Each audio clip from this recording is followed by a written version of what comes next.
Hey, what's going on, guys? Tony here, CCxRC. Today I'm coming at you with another video of the HOSS. And if you guys know the last video, I was pretty upset when I was done. You don't see me get like that very often, especially when I'm RCing. RCing, like I try to preach to you guys, is about, you know, getting rid of the negativity and just being in a positive place and having fun and being like a kid again. And I let the HOSS get to me yesterday. Not the HOSS so much itself as kind of the compartments and stuff that Traxxas keeps delivering in their vehicles that are very limiting to what batteries you can use without kind of modding them and doing a whole bunch of stuff to them. Because batteries comes in all shapes and sizes. I have about 15 3S batteries, all different sizes. And so unless I like completely pad out the whole casing around it, or what I'm doing here is actually making a lock to keep their system, their latch in place. It's just really frustrating to me when you have something like Velcro that can grab onto all different size batteries and hold them in place. So I was just frustrated because I want to be out there having fun. It's a cool car, and it got to me. So I apologize for that. But I'm going to show you guys, so many of you guys came in, gave me great suggestions about different things to do, from Velcros to different straps, just buy Traxxas batteries, which I don't think that's a solution to this problem, because, you know, you want to be in a market where there's all different people that have all different things already in their garage. And if you're selling a $470 truck that requires people who already are in the hobby and have loads of batteries that should work, 3S batteries in a 3S truck, that's not a solution, guys. And so it frustrates me that they do it this way, but it is what it is. We're gonna get around it. We're gonna do a workaround here. We'll show it to you. This particular workaround came to me from Good Times RC on Instagram, and he used a paper clip that he could drill through and bend in place. I've got this Allen key, L wrench, and I barely drilled it tight enough. I mean, it's really hard to put in and out, but that will not let this come out, and so the battery should not come out, and hopefully it doesn't, because this could get dangerous with it. We'll have it turned away this way, and it goes down in it, and it actually locks in. Let's see, where's the sun? Right here's the sun. When it pushes in, it slides right into the chassis there, holds it in place. So that's kind of what we've got going on to try and hold this in place, get a little bit more runtime out of this. What I am going to do, though, is I'm going to route the cable underneath this so I'm not hitting it. So I'm going to go underneath this before I get started. So that's probably a good idea. Another thing to notice, like, this is bowed a little bit. It isn't bad. It actually is nice because it keeps the battery from sliding around. It's like the perfect tension, except that the way that this is such a soft plastic here and it moves. But anyway, is what it is. We're gonna run it, rip it. I'm not gonna talk during this one. We've done all the talking in the last ones, and we're gonna get it out there and just have some fun with it, and hopefully make it through a whole battery pack without the battery flying out. So let's do it.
was hard.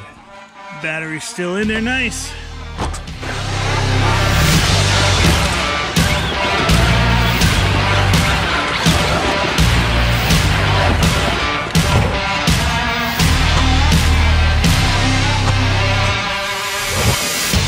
Actually, I see they got the power back too. It was running kind of, wouldn't wheelie. It was like the drive was off. Now it's wheeling again. Made something bonk back into place. Ooh. Oh, nailed it. Ooh, that broke.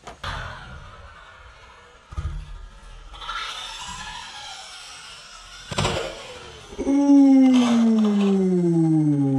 that broke it. Oh, ouch.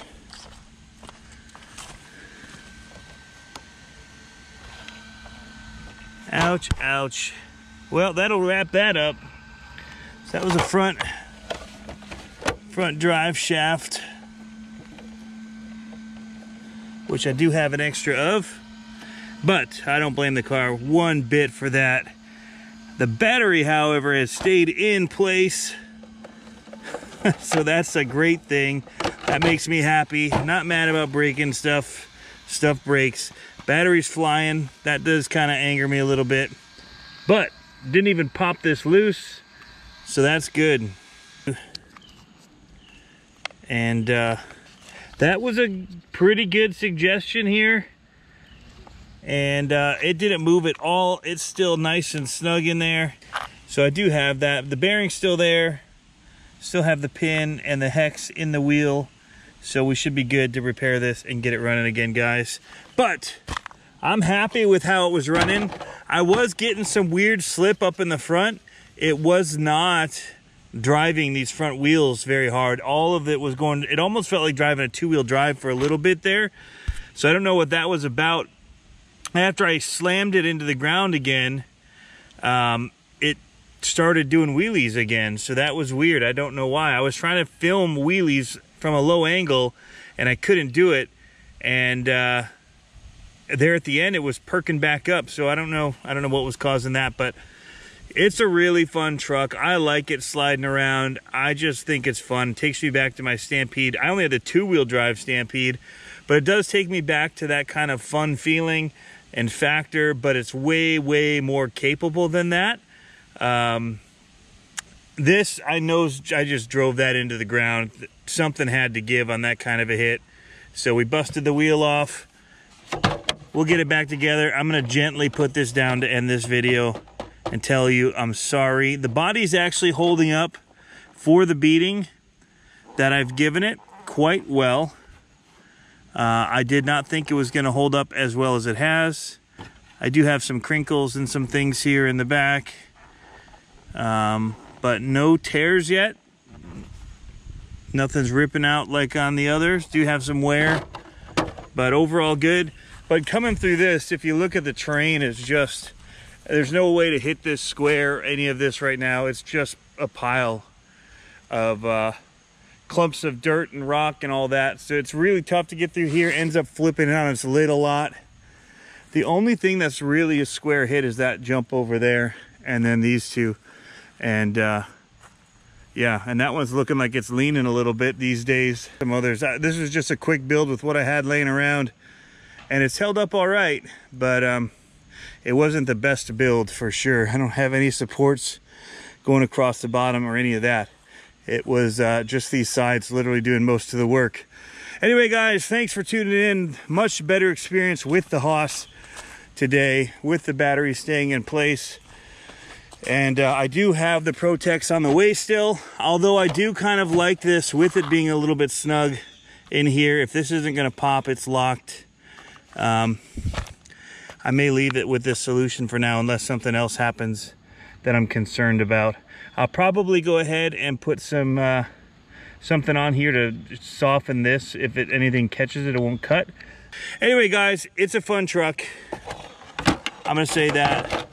The battery thing, I'm not happy about it, but we'll make something work like we're doing now. We'll find a solution. It was totally unsafe to drive it until this solution was put in place with any of my batteries. And I have about 15 3S batteries. I didn't have any that this would hold in with this 26 millimeter or the one that said it came with it but didn't. They changed that on their website to now say sold separately. But that one would have been even more room and it would have slid around more. So, and then I'd had to foam it in and a whole bunch of more stuff. So just, it's like a one size fits one size. It's not a one size fits all type of solution. And that's kind of a bummer. Anyway, that it is what it is, guys. We're going to just have fun doing the RC. And now that we've got a solution, things are good. Have fun RCing. We'll catch you next time.